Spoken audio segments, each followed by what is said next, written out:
Going. Okay, I think we're live. Well, good Hey, afternoon, everybody. This is Patrick from the Poison Pen Bookstore in Scottsdale, Arizona, and it is a real treat to have my friend Ben Winters with us today. He's going to be talking about his really amazing new book, oh, Big Time, a novel.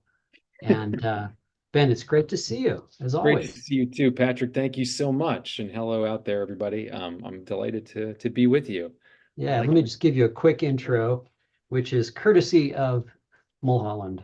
Okay. Ben H. Winters is the New York Times best-selling author of The Quiet Boy, Underground Airlines, Golden State, and the Last Policeman trilogy. His books have won the Edgar Award, the Philip K. Dick Award, the Sidewise Award, and France's, I don't speak French, Grand Me Prix neither. de la Imaginaire, I don't know, That sounds award. sounds pretty good. Grand Prix de Winters. l'Imaginaire. Okay, thanks. Winters also writes for television and lives in Los Angeles with his family. And I Yes. understand that your daughter is a very talented singer. That's true. One of my daughters is a very talented singer. The other one's a very talented dancer. So they're actually up there. And my dog is annoying. So I'm going to sit down so I can pet him while we do this so he isn't a pest. Yes, I do have a talented singer daughter. I saw a post somewhere where you were doing an open mic. Yeah, Uh, yeah, yeah, yeah, yeah. We were on a little trip, just visiting friends, and we went to dinner at some bar, and they had like an open mic, and she was like, can I do a song?" I was like, "I guess." So we went up, and I played guitar, and she sang a Taylor Swift song. It was amazing. It that's was amazing. awesome. Yeah. Um, well, let's just kind of dig right into it because there's so much to talk about with this book. Thank you. Um, yeah, it's just an amazing work. About a remarkable group of women, really, in one sense. I mean, Yeah. the cast that you've created, but also I'm glad that you put in the little note that I think you said the germ of the idea started with an episode of The Twilight Zone. Yeah. You want to talk about that a little bit? Yeah, well, I mean, I don't know if that's precisely true. I mean, I've always been really interested in time travel stories and in time, just the idea of time as a dramatic device, right? But we went through a period, I think it was during COVID, where we watched, and with the kids, we watched a lot of the old Twilight Zones, and we were sort of, Googling like which are the ones that are, that sort of hold up the best, and that especially for younger viewers. And there was this one, I think I said, I mean, I can't remember exactly which one it was, but the premise of it was that they find this camera that can take pictures of future events or something like that, and then it becomes they're betting on horse races, and I just little things like that are like, oh yeah, there's this part of me that I think about time travel stories like they should be like westerns or superhero stories, or it's like a genre, in and of itself. So I do think that's sort of where this started. I got really into it for a brief, like for a period of like, I want to read everything about time travel. And then I was like, okay, so what's my take on this? Or like, where can I go with it that feels like a book that is the sort of thing that I write? And so for me, it's always like, okay, so how can we kind of blend that into a crime story? And so it Mhm. became this thriller.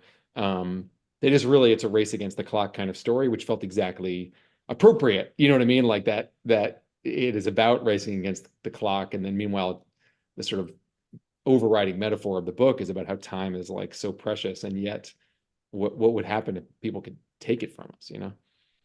And the greater philosophical question which you raise or kind of have fun with, what is time? What exactly is it? I You know know?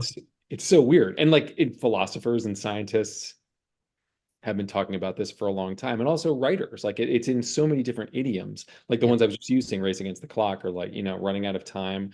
And so is time an actual, is it a substance? Is it a thing that we own? And we say, like, I only have so much time. I've only got 5 minutes, right? So you're right there, you're literalizing this idea that you have a certain amount of this thing, but it's also like something that we travel through. It is the tunnel or the river, through which we are going through life, all of these things. So there's some passages in the book that sort of get into this idea of like, and as in some of my other books, I think it's like a it's like, so how do we literalize those metaphorical ideas? How do we like think about these things that are figurative ideas in literal ways, and what would that mean, and what would it feel like, Since we can get into sort of this esoteric territory, do you have in your mind, I've Yeah. explained this to some people, do you have in your mind a view of the past You know, you mentioned are you a river guy? Are you a tunnel guy?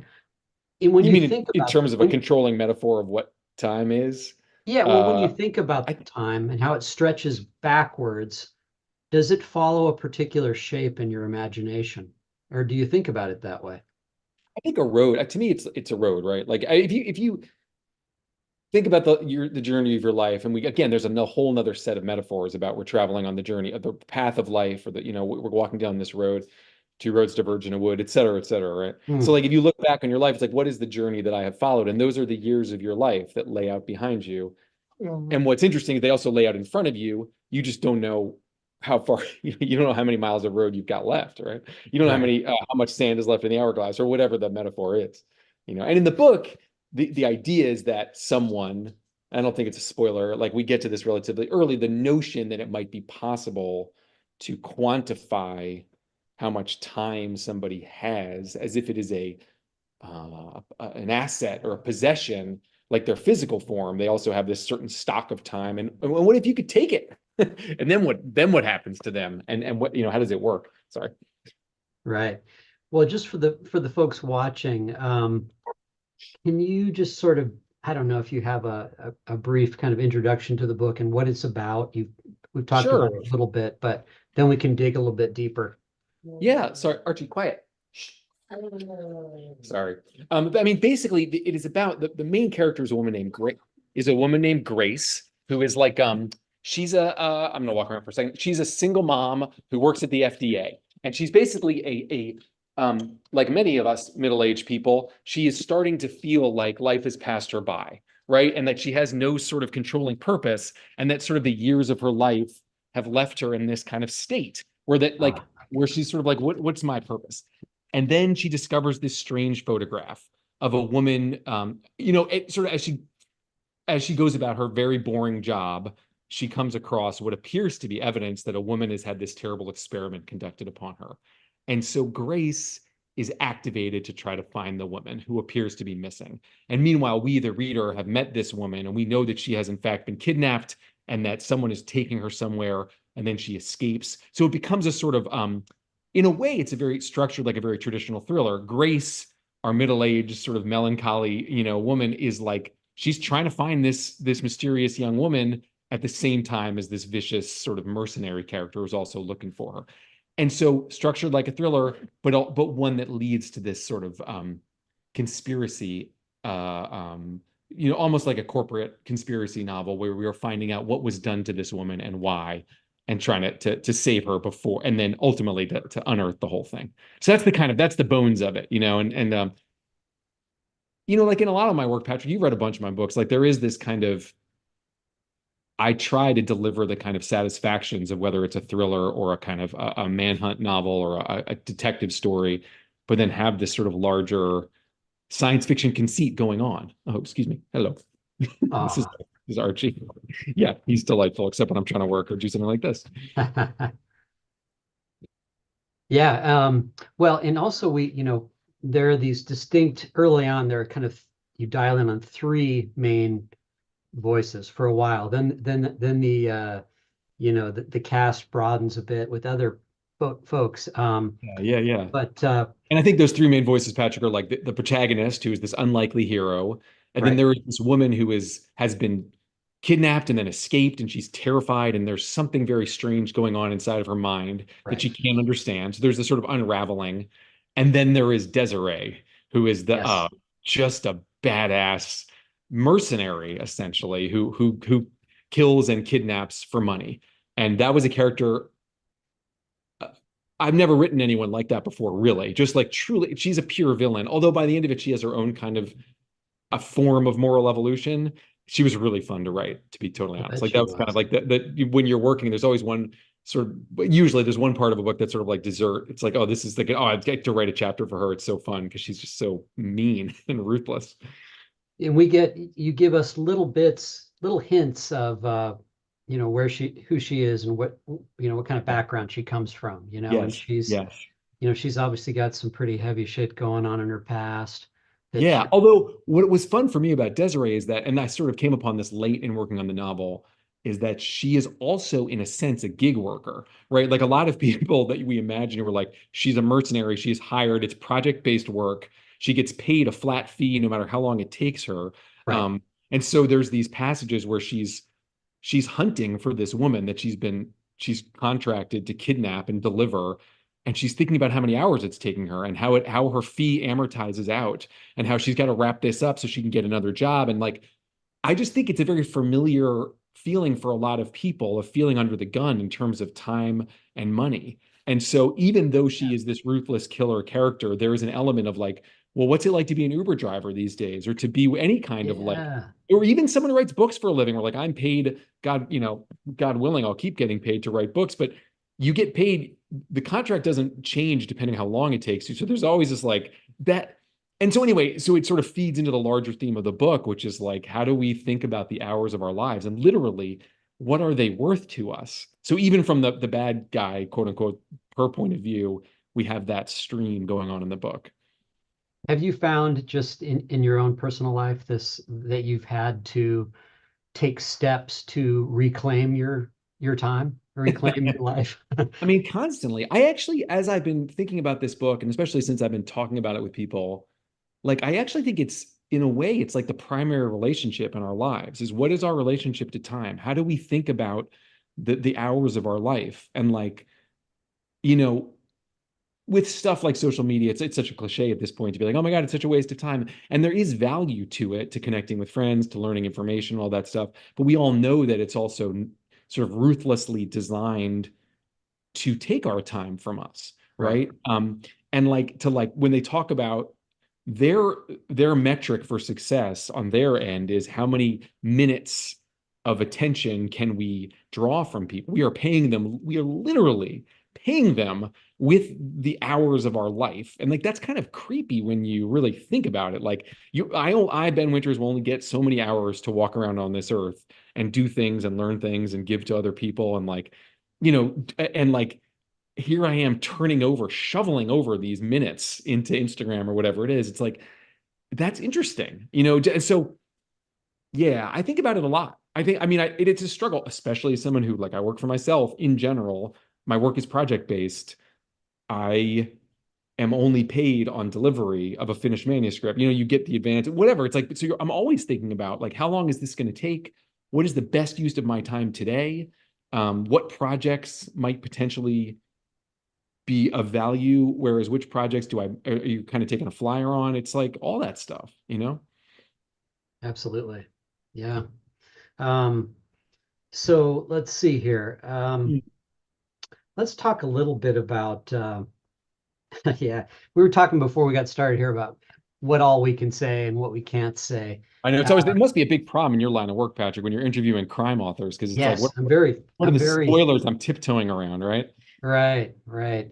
Um, so okay, so we have Allie, and we're in her head, and Allie's the woman who's on the run, right? she's Who's on the run. yeah. Yep. Yeah. Well, at first she's kind of kidnapped and isn't sure what the hell's going on.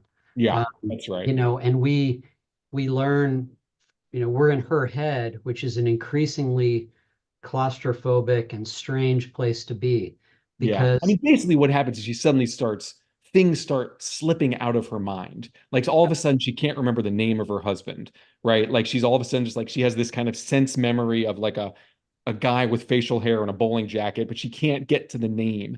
And then new memories start to appear in her head that she is confused because she doesn't know, they're not her memories. And all of a sudden they are so visceral and real. And then so she starts to seek out those places, and then more and more come. And so there's this sort of um like a sort of tide going in and tide going out going on in her mind of like who she is.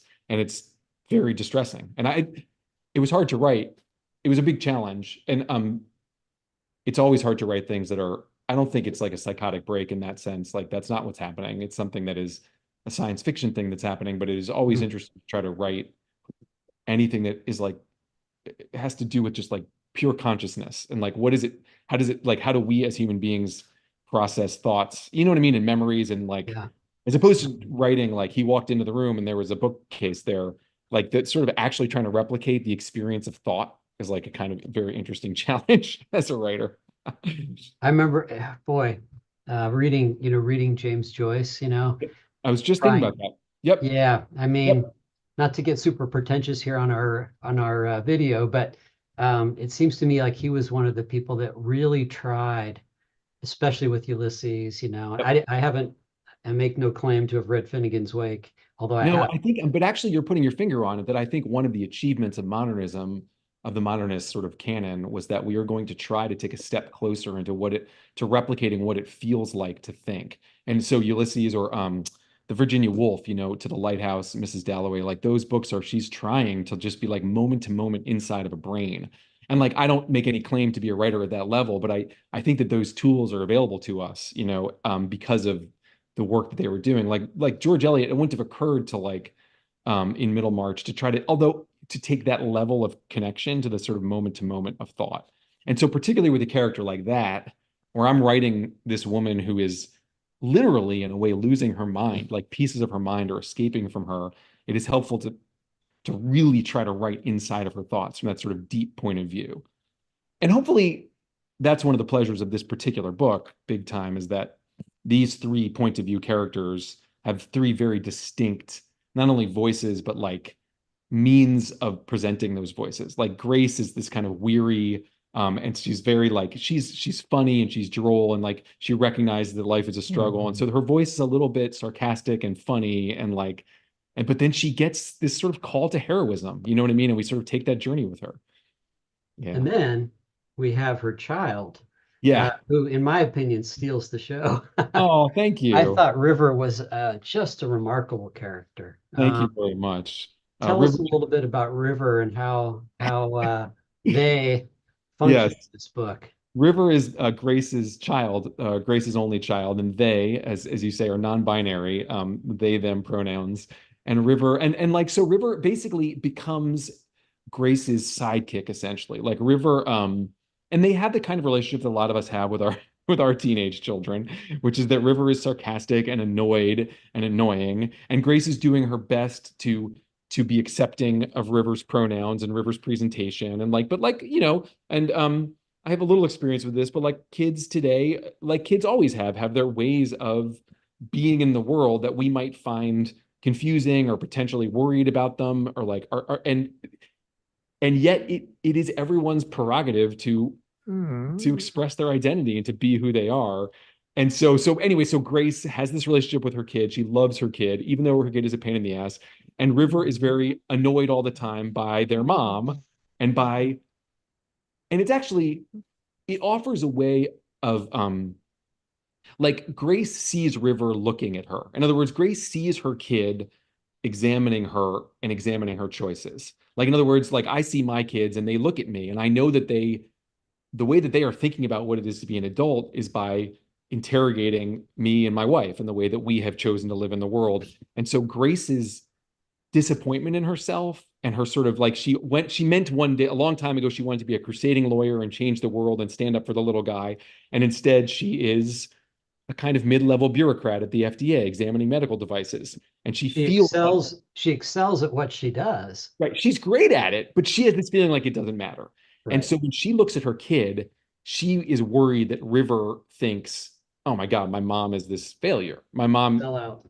you know and so and so eventually River, because River gets suspended from school, has suspension from school, River ends up going with Grace to work. And I think as parents, we've all been in situations like this where it's like Grace is in the middle of this like project at work, which is trying to save this woman that she saw in this picture.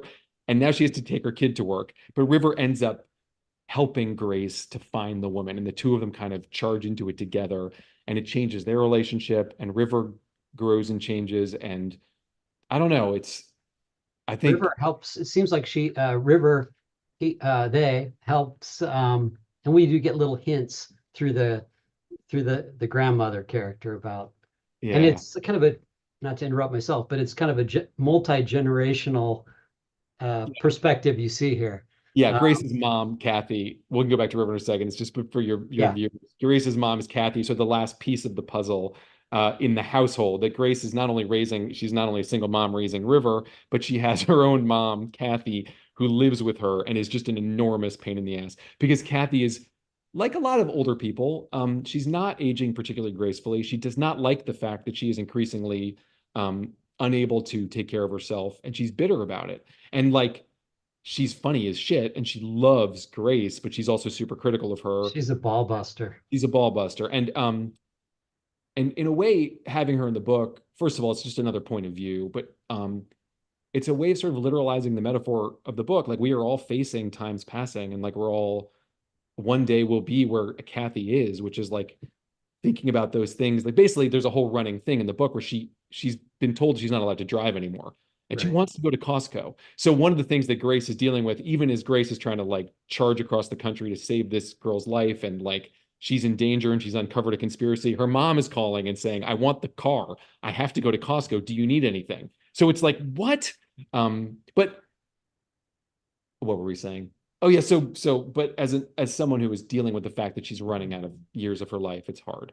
Um, yeah, so I forgot where we were, but yeah, Grace. We were just talking about how Kathy fits into the picture of Yeah, yeah. this cast and crew. Yeah. Oh, and I Um, think I write early on in the book that for Grace, it's like living with both her child, who is 15, and her mom, who is, I think, in her 70s or early 80s. It's like a funhouse mirror of her life. Like she sees herself, the potential that she perhaps once had that she feels she has lost, and also where she's eventually going. And it's sort of like it's a little crazy making for her sometimes. gotcha. I think we may have a little glitch with the Zoom, but Oh, geez. I think we're caught up. Can you see me okay? I can. Yep. Here? Okay, great. Nothing on my end. Um, let's dig into this sort of we're at this strange crossroads, obviously with technology, and we've all seen what Elon Musk has been doing. Um, was that whole, human implantable tech kind of thing influential to you here, or did you go into the weeds researching that, or? I didn't go that far in the weeds. I mean, I did somewhat. I learned a lot about the sort of basic technology that is in the book is in portacaths, which are the things that if someone needs to have blood drawn repeatedly, or perhaps something injected repeatedly intravenously, rather than having to over and over again do a needle stick, they will implant something often here that's like basically a little port, so they can keep on doing it without having to keep on piercing the skin. So I learned a lot about those ports. It was pretty interesting. That became the kind of central idea that they're like this character, the woman in the photograph that Grace sees, who we're going to learn is Allie, has this port implanted, and we're like, and she doesn't remember who put it there or why, which seems to me like terrifying that you would sort of Yeah. find something like that and not know where it came from. Um, I'm I'm not like a hard sci-fi guy. Like when people say my books are science fiction, I'm always like, okay, are they? Like to me, I'm like a mystery writer, and I like the kind of conceits, the sort of big idea stuff. But like I've never been the kind of, there are some science fiction writers who like love to like learn all about what life would be like on Mars, or like the sort of Right. like, how could you travel in time? Let's do the math on it. I don't have a head for that, and it's just not where my mind goes. But Yeah. I do kind of I like to do just enough research to make the book feel like real and grounded and lived in, so that when I describe something like a portacath, even though it's going to be in my book, it's going to be doing something wicked and mysterious and evil, it is described as if it's the one that you would get after your heart surgery. So it really Right. feels real. Yeah. Have you by chance read what's his name? Shoot. Altered Carbon, Richard Morgan. No, but you're not the first person to suggest it to me. I have not read that one. Oh, it's brilliant. You would Yeah. love it. Yeah, I mean it's not the same quite idea, but it has a similar element of I won't give it away, No, but I'm gonna put it on my list. Yeah, of yeah, no, it's great. And I do see, I'm a huge Philip K. Dick fan. Uh, course. Yeah. and that's the kind of science fiction I like, which is more Yeah. and it's amazing going back and reading his stuff, and people kind of dismissed him as this It's great. paranoid, Yeah. and so much of what he wrote about has come to pass. Yeah. I mean, It's it's remarkable. And I mean, there's all sorts of like mystical visions of Philip K. Dick and who he was and where those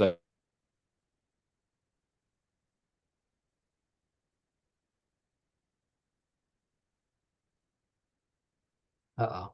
ideas came from. But I think the truth is he was just, he also, of course, had some, uh-oh, is my internet okay? Can you see me? You froze there for a minute, but now you're back. Am I okay now? Am I back? I think so. Yeah. Yeah. Okay. I was just talking about Philip K. Dick. Maybe the ghost of Philip K. Dick sort of entered into the machine and troubled our internet connection for a minute. Right. So Seems like tell the us sort a of thing little you could bit. do. Yeah, let's talk a little bit about Dr. Is it Stargell? Stargell, yeah. And Yeah. especially the durational element, which Yeah. I'm guessing was your original title.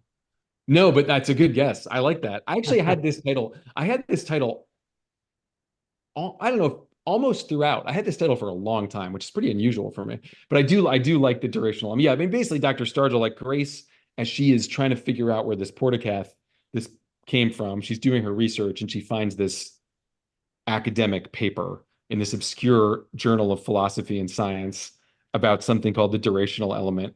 And it's very um, it's made up, but of course, I wanted, when you get to that part in the book, I want readers to go, oh, that sounds kind of real. That sounds like it could be a real thing. That basically this scientist has discovered, at least theoretically, the idea of something, an element in your body at the atomic level that is essentially your store of time, the amount of time that you will exist as an entity.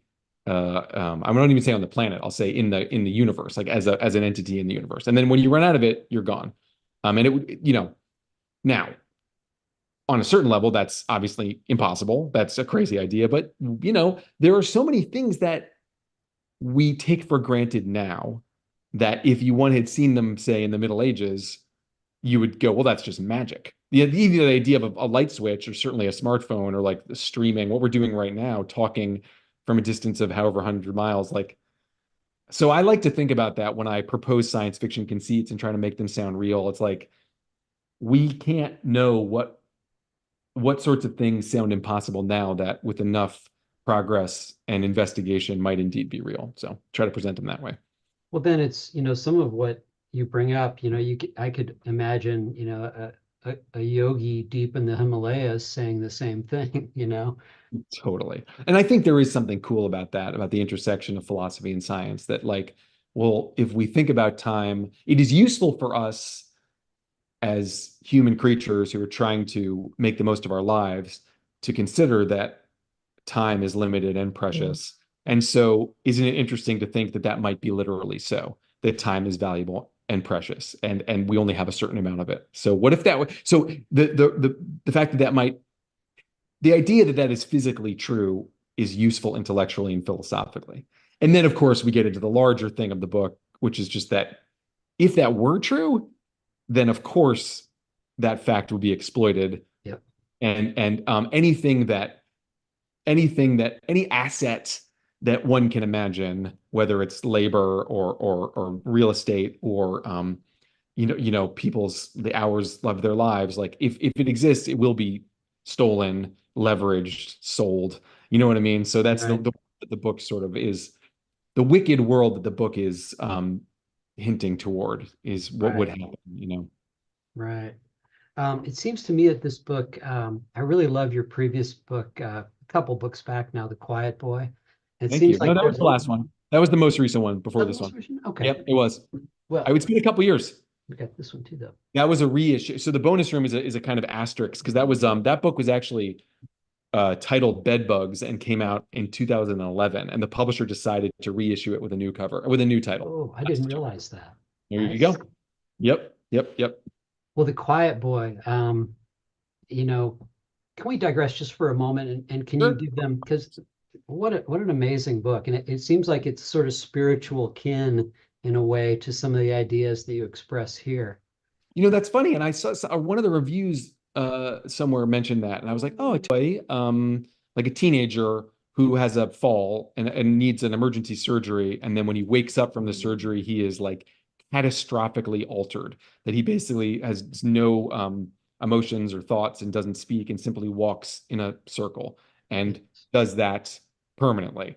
It doesn't age or grow or have. He sort of becomes this kind of golem. And so the book is structured like a legal thriller. It's about the lawyer who is suing the hospital for medical malpractice, but it then becomes so much more than that. There's also this sort of idea that there's something supernatural happening to this kid. Yeah, that's the, and I guess this book, it is a spiritual cousin in that it is also about medical malpractice, and it's about the kind of the contrasting possibilities of science versus something that is beyond science, something that is impossible.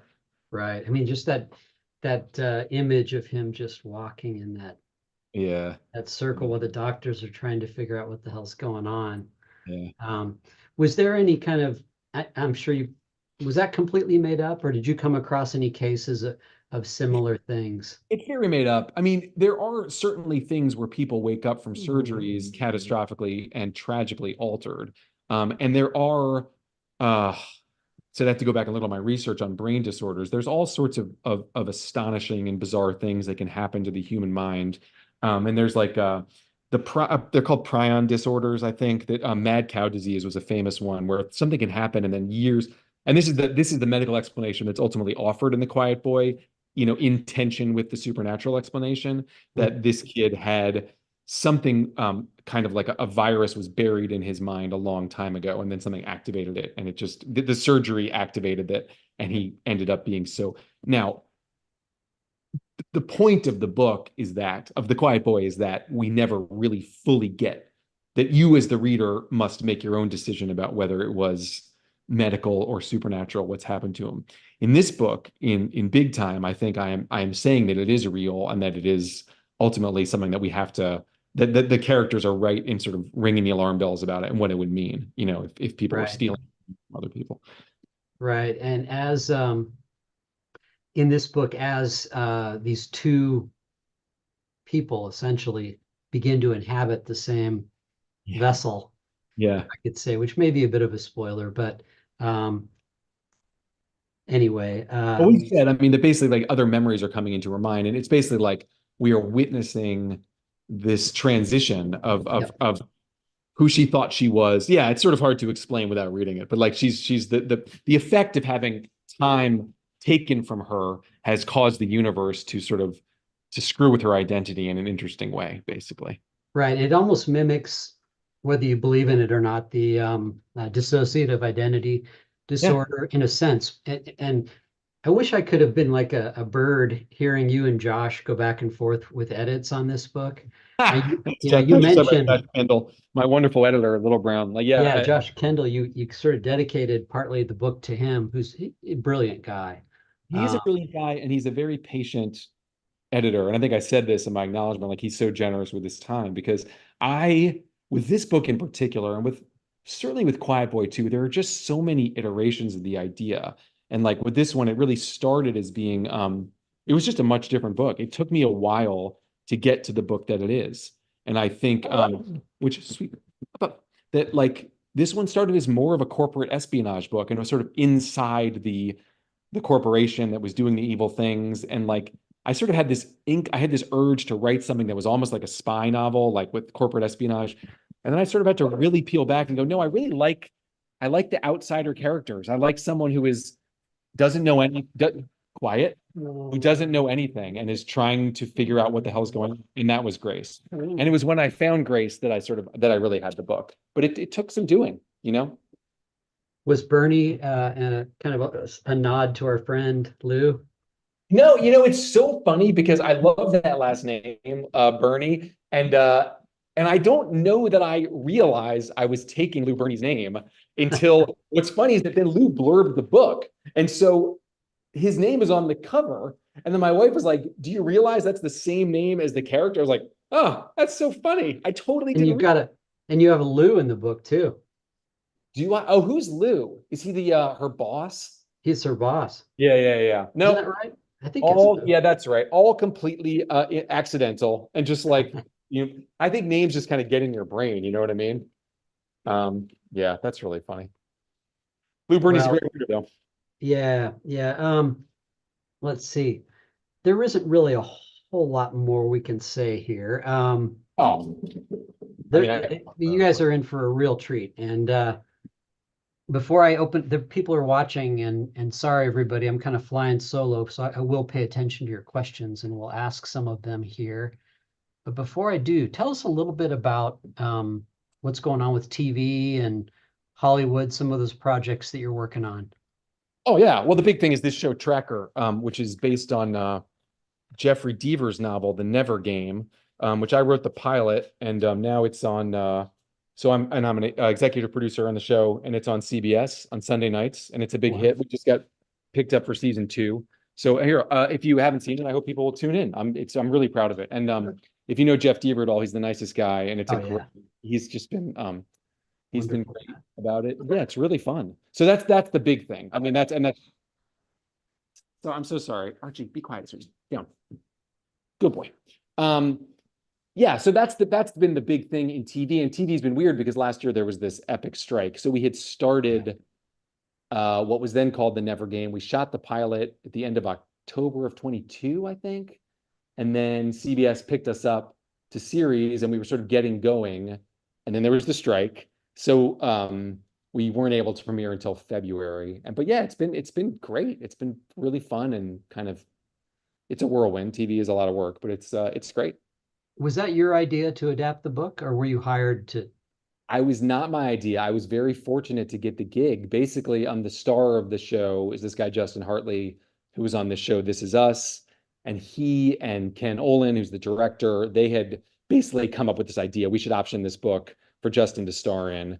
And they were sort of, there was a hunt for a writer. And I got my hat in the ring through just a series of, connections. And and I met with them and I ended up writing the pilot. So it was good fortune. And, it's like anything. You just got to do your best when you get these opportunities because Hollywood is it's tough. It's tough to get anything cooking. So this was a good one.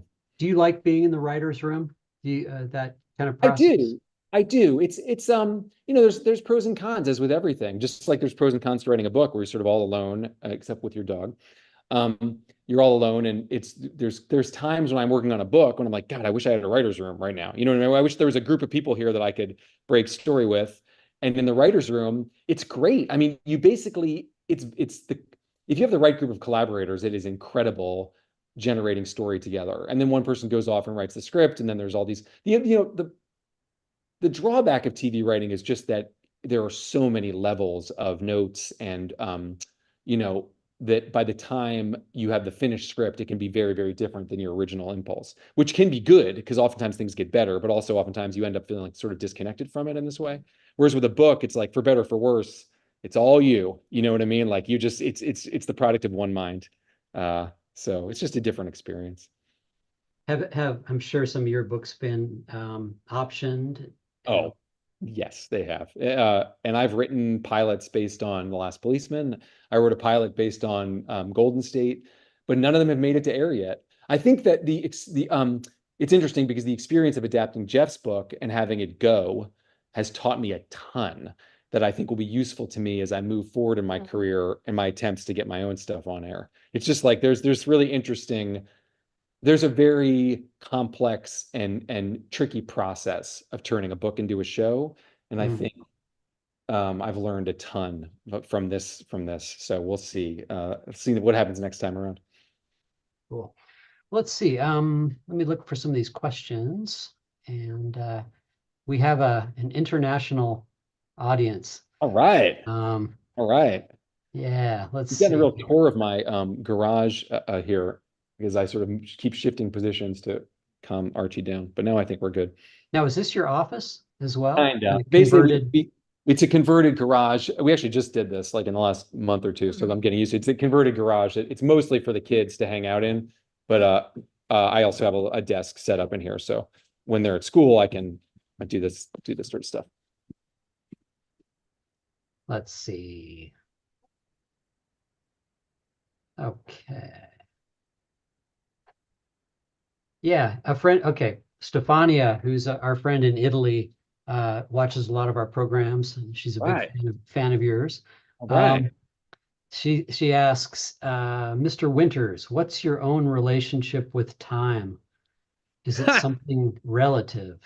Stefania, it's a good question. I mean, like everybody, I think especially now, I feel like I think our culture has made because of the internet stuff, it's like and as someone who works for himself and I have to sort of structure my own days when I'm not in the writer's room, when I'm not working on TV stuff, if I'm working on a book, I have to structure my own days. There's no one to tell me, okay, it's time to, take a break. It's time to work on chapter 2 instead of chapter 4. Like, so that has taught me a little bit. I think I might be better than I don't know. I won't say better than other people, better than I used to be about time management that I have had to learn over the years to control my own clock.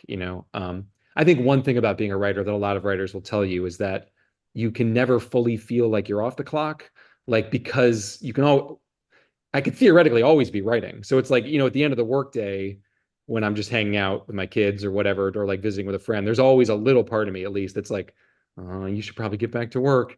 And I know it's not healthy, but that's just what it is. Or is there a part of you that's not really there with them? There is always that problem too. I think I've gotten better about that over the years, about really when I'm not at the computer about trying to turn it off. But it's hard. There's a great Sondheim song about that, which is Finishing the Hat, it's from Sunday in the Park with George. And just this idea that you can, if you're in love with a painter, just be prepared that if you're talking to him, he's in his head, he's painting something, you know. Right.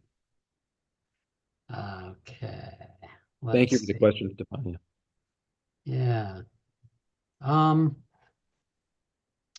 there was a good one here that I seemed okay.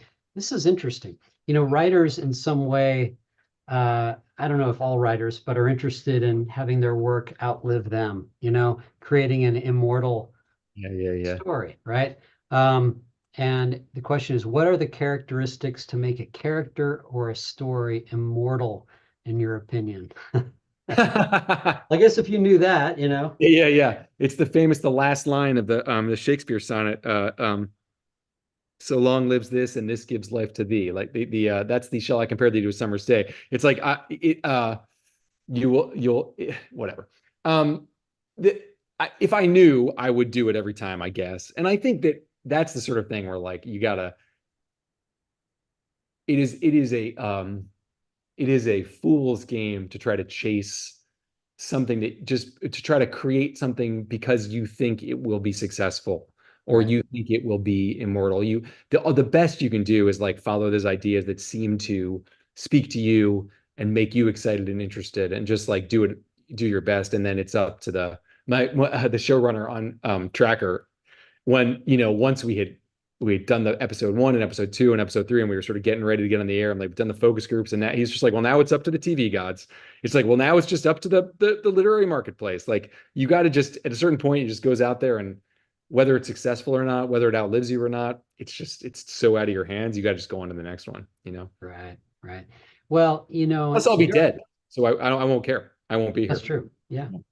Well, yeah, anyway, whole other question story there, but you do read books that you sense are kind of outside of time in a way, where they're not really certain books you read and they're very of a particular time and place. You know Sure. what I mean? You feel And it. Yeah. you feel it. Yeah, you're like, all right, well, this is, and sometimes they don't age particularly well. Yeah. Yeah. Whereas some, other books seem like they're kind of outside that. Yeah. They're tapping into something that's I don't know, archetypal or Yeah. Yeah. Yeah. I agree with that for sure. yeah, For sure. yeah, I don't know. I don't know about my work in that sense. And I can't really think about it. I'm not even like, yeah, I don't even like to read them. I don't know if other writers you've talked to, like, I never go back. I guess if I'm working on like, trying to do a TV version or something, or there's someone who's interested in it, like I might look at a book, but I'll never really go back and just reread it because it's just like I can't, because I'll find things that I don't like about it, or I'll feel disappointed, or I'm also just like, why am I dealing with this? I already wrote this. Like I want to write something else. I want to think about something else. Uh, right. so I don't know. I don't know how close I've come to anything that'll like outlive me in that sense. But who I'm not the person to ask. Who am Yeah, I? that's right. You know, Right. Michelle says, you mentioned Sondheim. Do you have any interest in playwriting, or have you ever taken a stab at it? I have. I actually did theater. I did some theater writing a long, long time ago, and I love it. I actually worked on a musical. I did book and lyrics for a couple different things, but theater is tough, and not that fiction writing is easy to make a living in, but theater is particularly tough because it doesn't pay very well, and also it's all nights and weekends. So once I started a family and I was married and moving around for my wife's job, it became impossible to even really be in that world. But I do miss it, and lyric writing in particular, I find to be a fascinating and kind of delightful thing. And it's like, in a way, lyric writing is like mystery writing. Like you're searching for these small details that make it perfect. You know what I mean? Like it has to be exactly right. So I find that, and like Sondheim did write, he wrote some mysteries, and he loved to make crossword puzzles. So it's all of a piece. Like how do you get it exactly right to sort of match up? I don't know. I find it to be a fascinating art form. A couple people are saying, "What a beautiful dog. We think your Oh, dog needs a treat." Oh boy. Archie, Hey, Archie. you're famous. Yeah, he's Is a he German begging for a, Shepherd. can he What? spell? Can he What? spell? Does Can he he spell? spell? No, he can't. That's a picture of him I have somewhere where I was writing on the couch and he jumped up and my wife took a picture of him with his hand on the sort of manuscript with it looks like he's holding the pencil. So it's as if he's actually doing the work. You know what I mean? He's just mad because I'm online. Like he'd normally just be asleep right now if I was just writing, but because I'm not looking at him and gazing at him and I'm Sure, of engaged course. elsewhere, he's punishing me. You're a bad, yeah, I know. Anyway, uh, he's a maniac. Well, let's see. Just a lot of other really nice comments. You got some Oh, it's so fans on sweet. here. I'm trying to look for any specific questions. I'll take all Um, nice comments. I love readers. It's so funny because I love the TV world and it's a delight and a joy to work in the TV world, but there's something so, I don't know, the relationship between author and reader is so special. And like I did an event last night, an in-person event, and like just seeing people who've gathered together to like see an author talk is just like, it's such a special thing. Um, and yeah. let's see. I have a question from a first-time author who would All like to know if right. you have any advice on writing scenes. Just in general, I get maybe just in general. I mean, every scene, don't forget, you have to ask yourself, what does this person want and how are they trying to get it? Right? Like in every human interaction, like just don't forget there has to be a point of view. And by point of view, I mean like someone is after something. They're trying to do something, whether they're trying to seduce someone or threaten someone or bully someone or charm someone. Like a lot of times in a detective story, they're trying to get information. How are they trying to do it? Or they're trying to like steal something. How are they trying to do it? What is the motive of the scene? I think when things are flat, it's because the author doesn't know what these characters are trying to accomplish in this moment. And you can have tons of beautiful description and like interesting like background shit, but like I would make your first pass on a scene if you don't know how to do it, just about these two people talking and what are they trying to get from each other. That's like the most sort of elemental piece of any section of a book. I'm going upstairs. Come on, Archie. So we're getting the full tour of the I renter's know. house. I know. Yeah. Yeah. Yeah. All right. Well, Are that's you in your great. house, Patrick? No, you're at the store. I'm You're at here the at the store. store. Yeah, I'm upstairs on this little annex space we have as we I kind love of it. gradually take over the entire building. Amazing. Um, but I'll let you go. And thanks so much for spending the hour with me here. And Oh, such a everybody, pleasure. and thanks everybody for joining us. Again, Ben's brand new book is called Big Time, and it's fantastic. And we just got in a nice batch of autographed copies. You got him. Good, good. Yeah, Yeah. just got them yesterday. Yeah, I had someone on Facebook ask me if they said they bought it and can they send it to me and I'll sign it and send it back. And I said I can't really do that, but I told them to go to you guys to call you because you've Ding, got some. ding, ding, ding, So ding. there you go. Yeah, so Thank you. get it if anyone wants to sign copy, Poison Pen's the place. We're the place. Yeah. And I really appreciate it, Patrick. It's always great to talk to you. And thank you everyone for listening and for reading. Sounds good. Thanks, everybody. Good night, Ben.